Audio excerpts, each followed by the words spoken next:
Hello friends, welcome back to my channel. నేను మీ గాయత్రి. ఇవాల్టి వీడియోలో టేస్టీగా ప్రసాదం రెసిపీని చూపించబోతున్నాను. చక్కెర పొంగలిని టేస్టీగా గుళ్ళో పెట్టే ప్రసాదంలా ఎలా చేసుకోవచ్చో చూసేద్దాం. ఈ చక్కెర పొంగలి తయారు చేసుకోవడానికి పావు కప్పు పెసరపప్పుని సన్నని మంట మీద దోరగా వేయించుకోవాలి.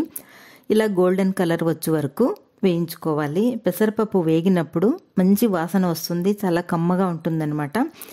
బాగా వేగిన తర్వాత పెసరపప్పు అంతా కూడా ఒక గిన్నెలో వేసేసుకొని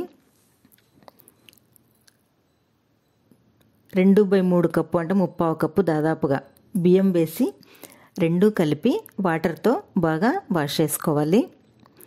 ఇప్పుడు ఇందులో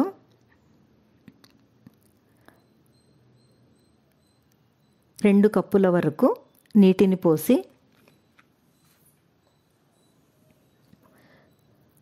పావు టీ స్పూన్ సాల్ట్ వేసి కుక్కర్లో పెట్టి 4 విజిల్స్ వచ్చే వరకు ఉడికించుకోవాలి.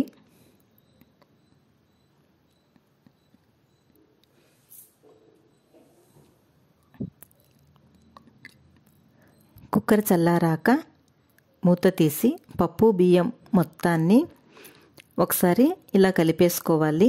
వేడి మీద త్వరగానే మెత్తబడుతుందన్నమాట బాగా కలిపేసుకుంటే. స్వీట్ ఎప్పుడు కూడా పొడి పొడిగా ఉండకూడదు, అందుకు కలిపేసుకోవాలి. కానీ స్టవ్ పై పాన్లో 1 కప్పు బెల్లం తురుము వేసి బెల్లం కరిగేంత, అంటే దాదాపుగా ఒక 2 టేబుల్ స్పూన్స్ నీళ్లు పోసుకొని బెల్లం అంతా కరిగేంత వరకు మీడియం ఫ్లేమ్లో గరిటెతో కలుపుకుంటూ బెల్లం మొత్తాన్ని కరగనివ్వండి. బెల్లం అంతా కరిగిపోయాక మధ్యలో కన్సిస్టెన్సీ చెక్ చేసుకోండి. జస్ట్ కొద్దిగా స్టిక్కీగా ఉంటే చాలు. ఆ తర్వాత స్టవ్ ఆఫ్ చేసుకుని మనం ఉడికించి పెట్టుకున్న రైస్లోకి ఈ పాకాన్ని వడగట్టుకోవాలి.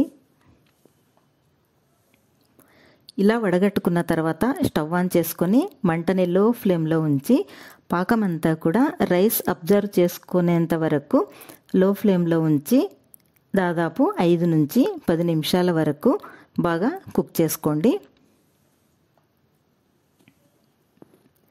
ఇలా దగ్గర పడ్డాక ఇందులోకి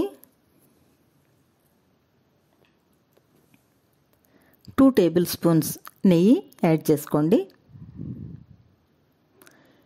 చక్కెర పొంగలికి నెయ్యి వేయడం వల్ల చాలా టేస్ట్ ఉంటుందన్నమాట.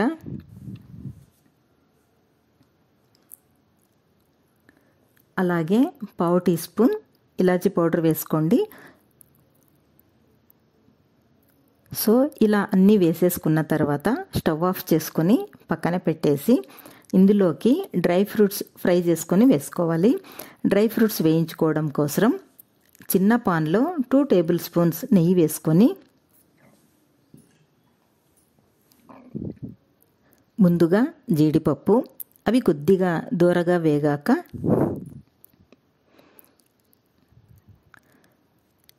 కిస్మిస్ కూడా వేసుకొని రెండు కూడా గోల్డెన్ కలర్ వచ్చే వరకు వేయించుకోవాలి.